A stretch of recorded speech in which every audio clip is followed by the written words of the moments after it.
ہم کریں گے ہر مظلوم کی حمایت۔ السلام علیکم، میں ہوں حرین فاطمہ اور آپ دیکھ رہے ہیں حمایتی نیوز HD چینل۔ نظر ڈالتے ہیں آج کی اہم خبروں پر۔ سانگڑ تعلقہ سانگڑ کا سب سے بڑا سرکاری اسپتال صفائی اور سیکیورٹی نہ ہونے کی وجہ سے مریض مشکلات میں، اس پہ بات کرتے ہیں اپنے نمائندے اشفاق سلہری سے۔ ضلع سانگڑ کے اندر ہیلتھ کی اگر بات کر لی جائے تو اس وقت میں سول ہاسپٹل سانگڑ کے اندر موجود ہوں۔ سول ہاسپٹل سانگڑ کی صورت یہ ہے کہ یہاں پر روزانہ جو ہے تقریباً 500 سے زیادہ جو لیڈیز جو ہیں اس کی OPD ہوتی ہے۔ اس کے علاوہ یہاں پر ممتا پروگرام اور نشو و نما پروگرام کے تحت بھی جو ہے خواتین کو یہاں پر سہولیات فراہم کی جاتی ہے۔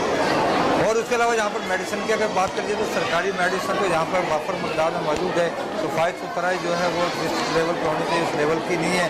اور اس کے ساتھ ساتھ سیکورٹی کی اگر ہم بات کر لیتے جاتے ہیں تو یہاں پر لیڈیز پولیس کسی بھی طرح کی یہاں پہ نظر نہیں آ رہی۔ جینٹس جو ہے لیڈیز جگہ پہ یہاں پہ جینٹس پولیس جو ہے وہ یہاں پہ نظر آتی ہے۔